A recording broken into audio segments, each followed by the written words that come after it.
தெரிவித்துக் கொள்ள கடமைப்பட்டிருக்கின்றேன். எந்த நிகழ்வானாலும் அந்த நிகழ்வுக்கு முத்திரை பதிக்கின்ற அளவிற்கு.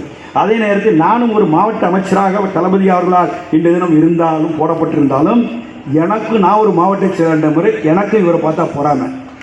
ஆனால் அந்த அளவுக்கு ஒரு நிகழ்ச்சியை செய்து அந்த நிகழ்ச்சியை வடிவமைத்து சிறப்பான முறையில் செய்கின்ற அளவிற்கு மற்ற மாவட்ட கழக செயலாளர்கள் பார்த்து பொறாமைப்படுகின்ற அளவுக்கு, அதே நேரத்தில் என்னை மாதிரி தாயுள்ளம் கொண்டவர்கள் பெருமைப்படுகின்ற அளவிற்கு ஒவ்வொரு நிகழ்ச்சியும் வடிவமைத்து தந்திருக்கின்ற அருமை நண்பர் ரமேஷ் ராஜ் அவர்களுக்கு மனமார்ந்த நன்றியும் வாழ்த்துக்களையும் நான் இந்த நேரத்தில் நான் தெரிவித்துக் கொள்ள கடமைப்பட்டிருக்கின்றேன். ஏன் இது காரணம் என்ன அப்படின்னா, நாங்கள் எடுத்த பட்டறை அந்த மாதிரி பட்டறை திராவிட முன்னேற்ற கழகத்தில் எக்குத்தூராக இருக்கக்கூடிய தளபதி என்கின்ற நம்முடைய பட்டறை உருவாக்கப்பட்ட உலகளத்தில் உருவாக்கப்பட்ட இராணுவ தடவாளர்கள் இளைஞர்கள் அந்த காலத்திலிருந்து நாங்களும் உருவாக்கப்பட்டோம்.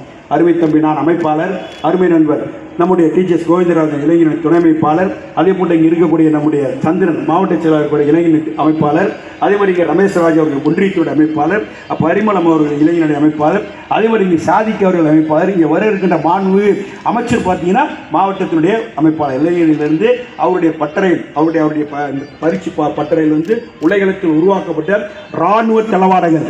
ஆகவே அவர் வகுத்து தந்த பாதையார் வடிவெடுத்த பாதைகளாக வழிவந்த காரணத்தால் இந்த எந்த நிகழ்வாக இருந்தாலும் எந்த நிகழ்ச்சியாக இருந்தாலும் ஆர்ப்பாட்டமாக இருந்தாலும் போராட்டமாக இருந்தாலும் எதுவும் சிறப்பான முறையில் வடிவமைத்து நாங்களாம் இந்த இடத்துக்கு வந்திருக்கோம்னா எங்களுக்கு பின்னாடி இருந்த உழைப்பு, அந்த உழைப்பு தான் இங்கே இருக்கின்ற ரோகேஷ் அவர்களுக்கும் சுரேஷ் அவர்களுக்கும் சொல்லிக் கொள்வது. எங்களை மாதிரி நீங்கள் வரணும்னா அப்படிப்பட்ட உழைப்பை டிரான்ஸ்பரன்சியாக இருக்கின்ற உழைப்பை எதையும் எதிர்பார்க்காமல் நீங்கள் தர வேண்டும் என்று உங்களை எல்லாம் இந்த நேரத்தில் நான் கேட்டுக்கொள்ள கடமைப்பட்டிருக்கின்றேன். இங்கே வரும்போது பார்த்தேன் வாசுதேவன் மூத்த பத்திரிகையாளர், அவர் வரும்போது கூட அவர்கிட்ட கொஞ்சம் நான் வேகமாக கோவப்பட்டேன். ஏன்னா வாரம் வாரம் ஒரு பத்திரிகை போடுவேன். இந்த வாட்டி பத்திரிகையிலேருந்து விடுபட்டு பார்த்தா பேப்பராக போட்டிருக்கார். கேட்டால் அதனுடைய பரிணாம வளர்ச்சிருக்கார். அதில் பார்த்தீங்கன்னா ஒரு சில நிகழ்வுகளை சிறப்பான முறையில் வடிவமைச்சிருக்கார். அந்த மை எப்படி இருக்க வேண்டும் என்பதற்கு உதாரணமாக கலைவாணர் அப்பயே சொல்லியிருக்கார். அவர் இலக்கிய தண்டல் நம்ம எங்களை போன்றவர்களால் நம்ம திறம்பட அழைக்கப்படுகின்றவர். இன்னும் சொல்ல போனால் சிறப்பான முறையில் கடந்த கால சேர சோழ பாண்டிய வரலாறுகள், ஆங்கிலேயர் காலத்தில் நடந்த நிகழ்வுகள், இப்போ அண்மையில் நடந்த திராவிட இயக்கத்தினுடைய வரலாறுகள்லாம் சிறப்பான முறையில் நம்முடைய வாசுதேவர்கள் வடிவமைத்து சிறப்பான முறை பத்திரிகையில் வார வாரம் கொடுத்துட்டு இருக்கிறவர். அவர் கூட ஒரு சின்ன ஒரு தவறு சொன்னார். அதை கூட கூப்பிட்டு வச்சு நான் சொன்னேன், ஏங்க அது தவறு பண்ணிங்கன்னு சொன்னேன். ஆக இடுப்பாறை இல்லை ஏமாற மன்னன் கெடுப்பார் என்று கெடும் என்று சொன்னான் வள்ளுவன்.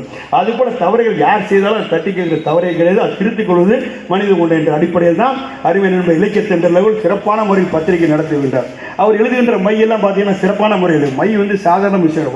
கலைவாணரே சொல்லியிருக்கார் ஒரு காலகட்டத்தில் மையை பற்றி பேசும்போது மையாகப்பட்டது எப்படி இருக்கணும் அப்படின்னு சொல்லியிருக்கார்.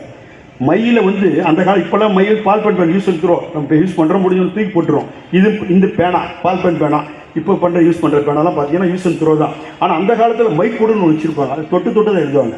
அப்போ அந்த மை எப்படி இருக்க வேண்டும் என்றால் எழுதக்கூடிய பத்திரிகை ஆசிரியர்கள் எப்படியாப்பட்ட மையை தொட்டு வேணும்னாக்கா பொறாமை, அதே போன்று வந்தால் பழமை, அதே போல் தற்பெரும் மை, அந்த அப்படிப்பட்ட மைகளை தொட்டு எழுதக்கூடாது, இருந்தாலும் பரவாயில்லை அப்படின்னு சொல்ல, அந்த மைகளை தொட்டு எழுதலாம் அப்படின்னு சொல்ல.